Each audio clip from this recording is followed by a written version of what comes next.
তো ইন্টারফেস দেখে নিশ্চয়ই বুঝতে পেরেছেন আমি কী নিয়ে কথা বলবো। প্রধান উপদেষ্টা ডক্টর মোহাম্মদ ইউনূস এর পদবিগুলো, অর্থাৎ অন্তর্বর্তী সরকারের প্রধান উপদেষ্টা ডক্টর মোহাম্মদ ইউনূসের যে পদবিগুলো রয়েছে ওই পদবিগুলো নিয়ে আলোচনা করা হবে। তো আপনি যদি আমার চ্যানেলে নতুন হয়ে থাকেন তাহলে অবশ্যই ভিডিওটিকে লাইক, কমেন্ট, শেয়ার এবং সাবস্ক্রাইব করুন। সাবস্ক্রাইব করে অল বাটনটা সেট করে দিন। এর আগে অন্তর্বর্তী সরকারের কার কী পদবি, অর্থাৎ যতজন রয়েছে প্রত্যেকজনের কার কী পদবি সেটা নিয়ে কিন্তু আমি অলরেডি ভিডিও প্রকাশ করে ফেলছি। আপনারা চাইলে এই ভিডিওটা দেখে নিতে পারেন, তাহলে এখান থেকে জানতে পারবেন যে কার কী পদবি, কোন মন্ত্রণালয় কে পেয়েছেন, এই জিনিসটা এখান থেকে জানতে পারবেন। তাহলে এখন চলে যাচ্ছি মূল ভিডিওর দিকে। ডক্টর মোহাম্মদ ইউনূস অন্তর্বর্তী সরকারের প্রধান উপদেষ্টা। তিনি গ্রামীণ ব্যাংক প্রতিষ্ঠা এবং ক্ষুদ্র ঋণ ও ক্ষুদ্রবিত্ত ধারণার প্রবর্তনের জন্য 2006 সালে নোবেল শান্তি পুরস্কার লাভ করেন। তিনি অর্ধশতাধিক জাতীয় ও আন্তর্জাতিক সম্মান পেয়েছেন। এখন তিনি অন্তর্বর্তী সরকারের 27টি মন্ত্রণালয়ের দায়িত্বে রয়েছেন। তবে অনেকে এখন বলতেছে যে 2টা ক্যান্সেল করা হয়েছে, বর্তমানে 25টা মন্ত্রণালয়ের দায়িত্বে আছেন। এখন কি কি মন্ত্রণালয়গুলো, 25টা কিংবা 27টা?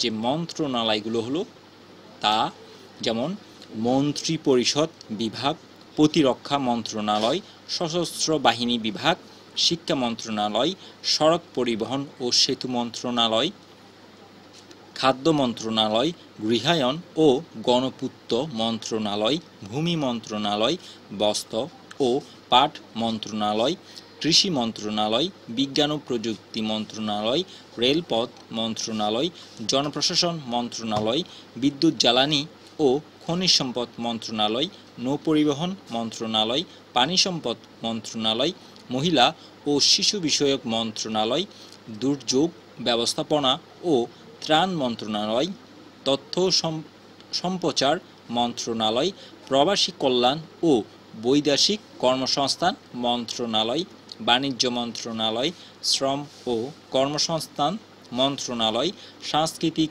বিষয়ক মন্ত্রণালয়, বেসামরিক বিমান পরিবহন ও পর্যটন মন্ত্রণালয়, মুক্তিযুদ্ধ বিষয়ক মন্ত্রণালয়, পার্বত্য চট্টগ্রাম বিষয়ক মন্ত্রণালয়, প্রাথমিক ও গণশিক্ষা মন্ত্রণালয়।